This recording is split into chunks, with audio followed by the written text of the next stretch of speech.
The sound wasn't just a noise, it was a crack that shattered the cathedral's sacred silence. A single, sharp report that echoed off the stone walls, silencing the organ music and the murmurs of 280 guests. My cheek bloomed with a hot, stinging fire, but my eyes didn't fill with tears. They went cold, clear, and focused. In that frozen moment, I saw my father, Robert Jensen, the Titan CEO whose public image was everything, his hands still raised in front of his own board members and my future family. He looked down at me with pure, undiluted rage. Before he could utter a single word of justification, another hand shot out, scarred, powerful, and moving with a speed that was almost inhuman.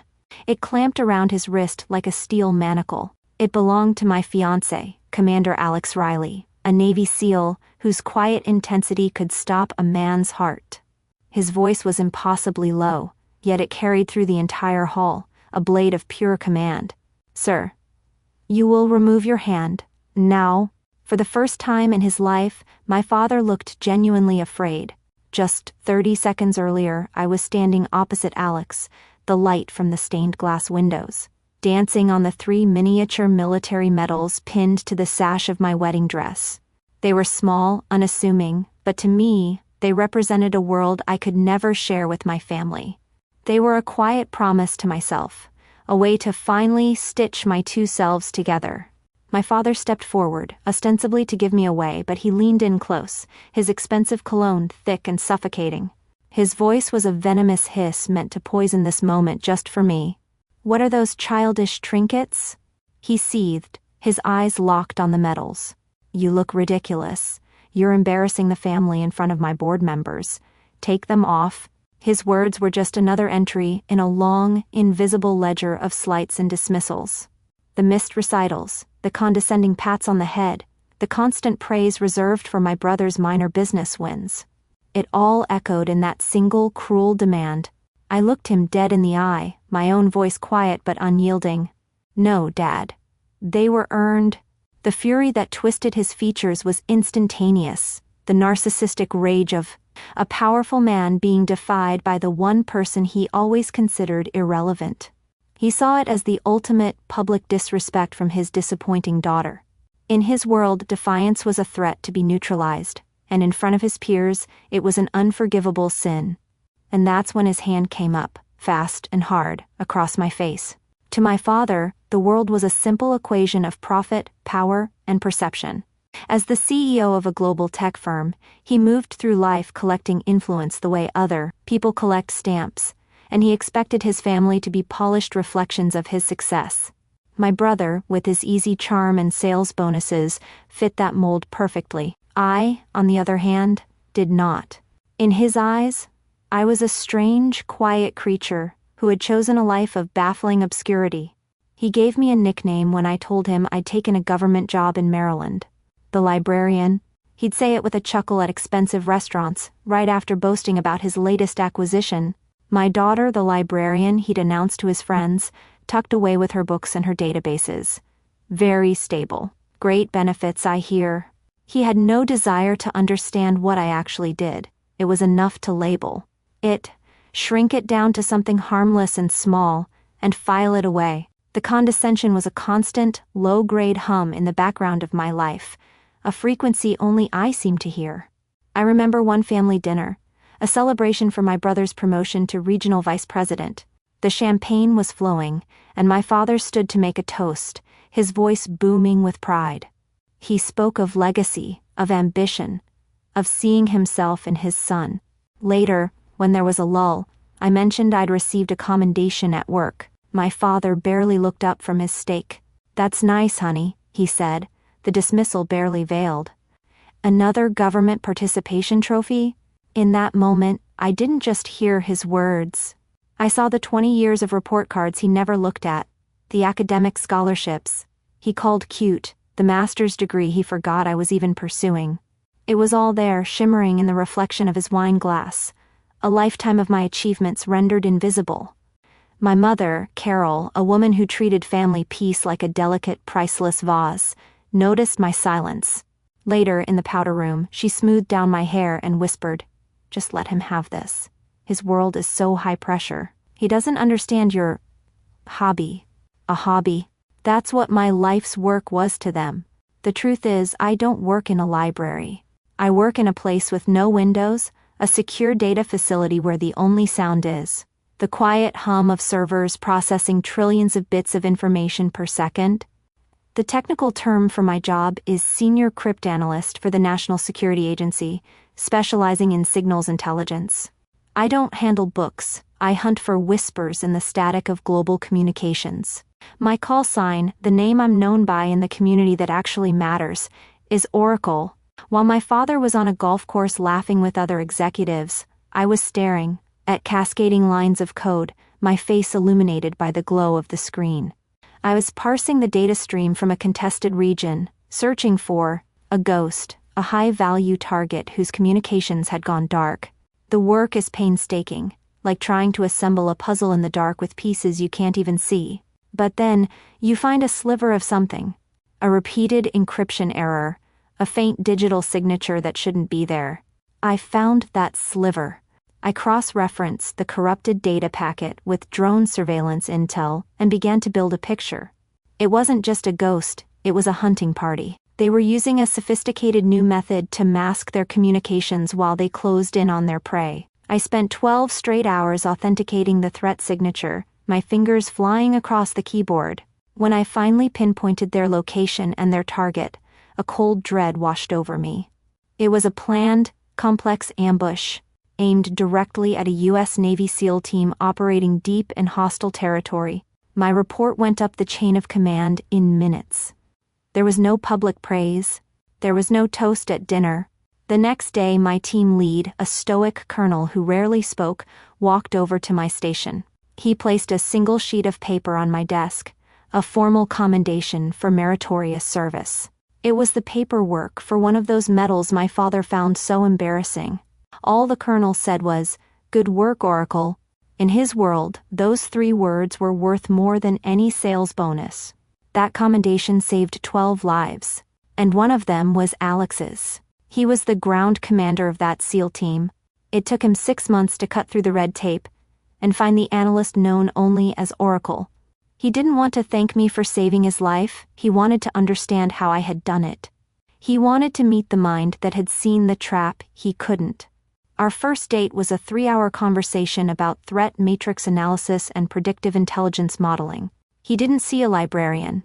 He saw a fellow warrior, one whose battlefield was made of data. Our relationship was built on a bedrock of mutual respect for the unseen, lethal competence the other possessed. He knew exactly what those medals on my dress meant. He was breathing because of them. The decision to wear my medals was not an emotional one. In my line of work, you learn to strip emotion out of strategy, to see the board, understand the pieces, and anticipate the moves 5 steps ahead. For years, I had allowed my 2 identities to exist in separate, sealed-off compartments. But marrying Alex, a man who understood both, required an integration. The medals weren't an act of defiance against my father. They were an act of allegiance to myself and to the life of truth I was choosing to build. I was done being the librarian. The real strategy, however, wasn't the medals themselves. It was the guest list. I knew my father, a man who saw every social gathering as a networking opportunity, would scrutinize it. When the please reply from Admiral Hayes arrived, my father was ecstatic. I watched him on the phone with my mother, his voice booming with excitement. "Hayes is coming, the head of Cyber Command. This is incredible. We'll seat him at our table, of course. This could be huge for the new defense contract." He was so busy calculating the potential profit from the Admiral's presence that he never once stopped to ask why a 4-star Admiral would be attending his daughter's wedding. He saw the Admiral's name, and all he could see was a reflection of his own importance. In his mind, of course, the most powerful man in the room would be there for him. The thought that the Admiral might be there for me, it was a possibility that simply didn't exist in his universe.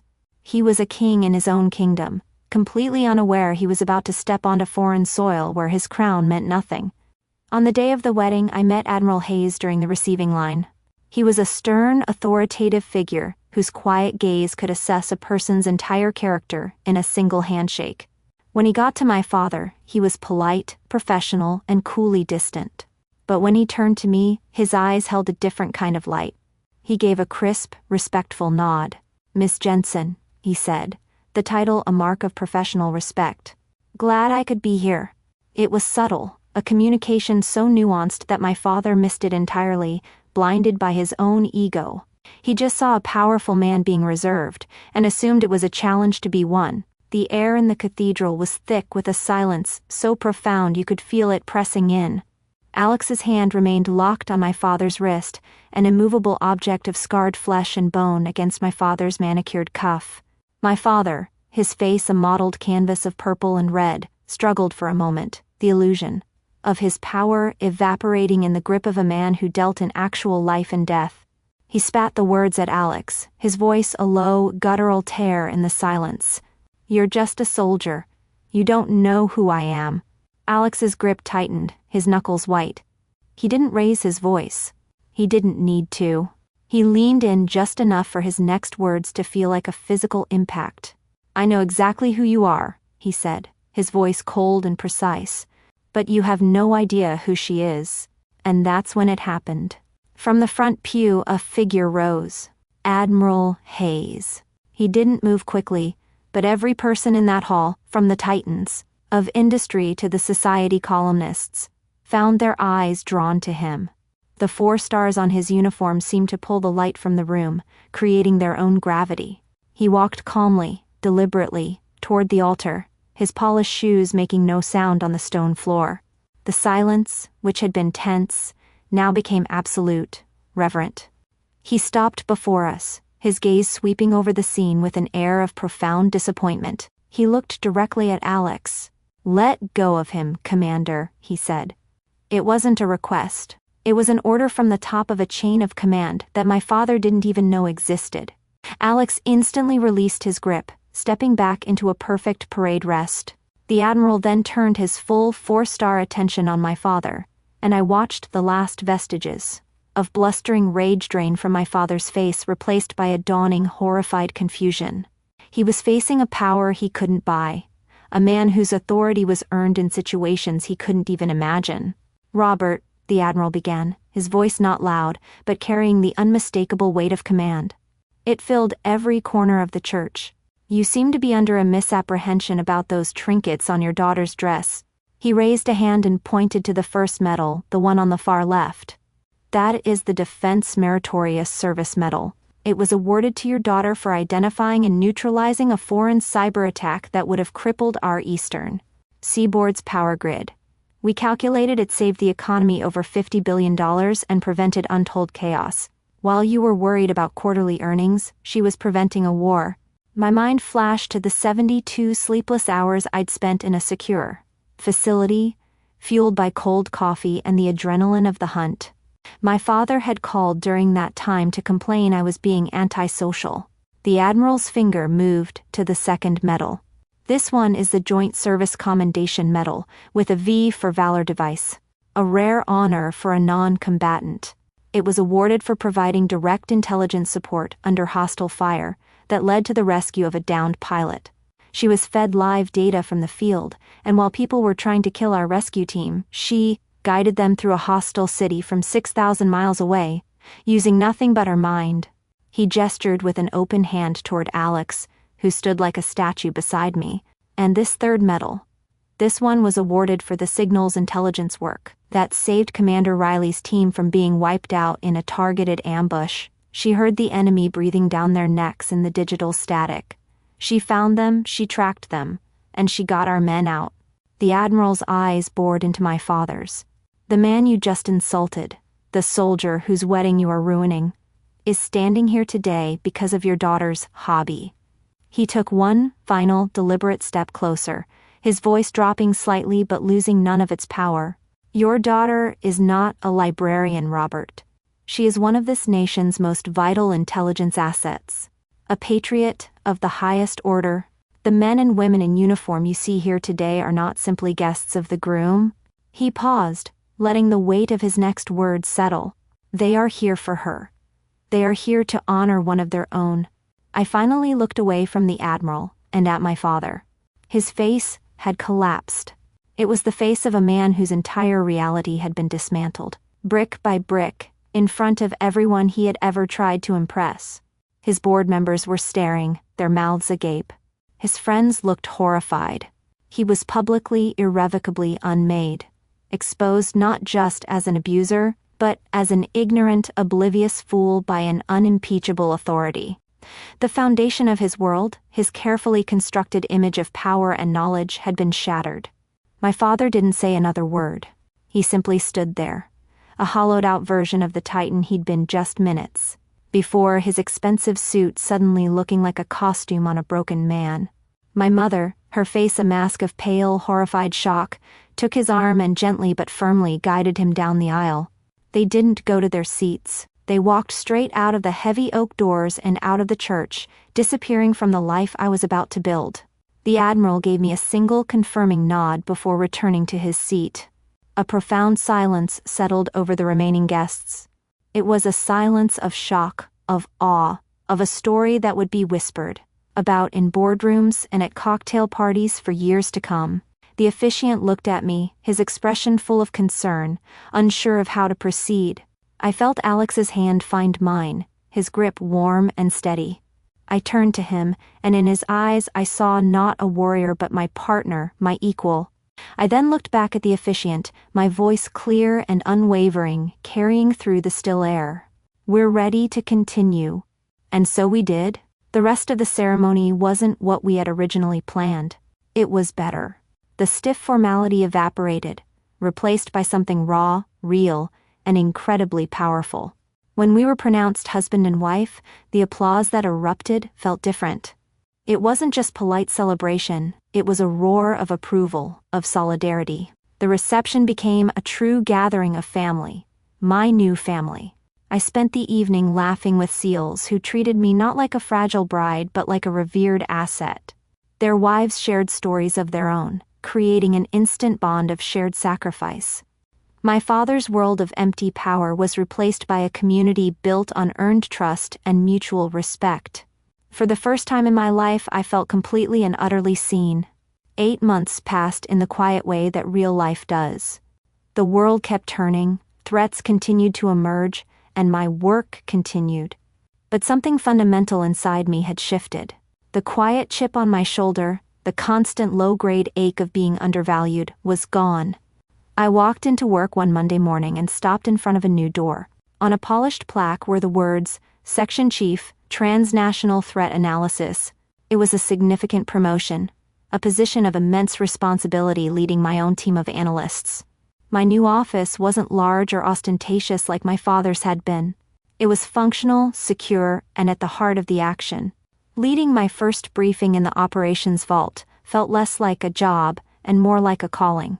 My voice was calm, authoritative as I directed my team, parsing through new threats, making critical decisions. There was no applause, no public recognition, just the quiet, intense satisfaction of important work being done well, surrounded by people who respected my mind above all else. This was my legacy, being built not with press releases, but with silent, vital victories. One afternoon, a notification popped up on my secure terminal. It was an encrypted email, routed through channels that took serious effort to access. The sender was my father. The Jensen Dynamics board, I read, had forced his resignation a few months after the wedding. The story of his public humiliation at the hands of a 4-star admiral, and the revelation of his own daughter's true career, had created a crisis of confidence he couldn't survive. The email was short, stripped of all its former arrogance and bluster. It was the writing of a man I didn't recognize. At the very end, after a few stilted lines, he had typed a single haunting question. "What you do, is it important?" I stared at the question for a long time. It was the question he should have asked 20 years ago. It was the question that, had he asked it with genuine curiosity, might have changed everything. But now it was just the last desperate query of a broken man trying to understand the world that had broken him. I felt a faint flicker of something, not triumph, not pity, but a sad final acknowledgement of the gulf between us. Then, I moved my cursor to the icon and archived the message. I didn't reply. Alex came up behind me then, placing his hands gently on my shoulders, his familiar presence a quiet comfort. I leaned back against him, my eyes drifting to a photo on my desk. It was from our wedding, taken after the ceremony. It showed me and Alex, beaming, surrounded by Admiral Hayes and the other service members, my real family. In the photo, the light was catching the edges of the medals on my dress, making them glint. My piece was my own. My legacy was secure. My father believed a legacy was something you put your name on. I learned a true legacy is something you risk your life for in anonymity. If you've ever had to prove your worth to people who refuse to see it, share your story below. In this community, your expertise is always recognized.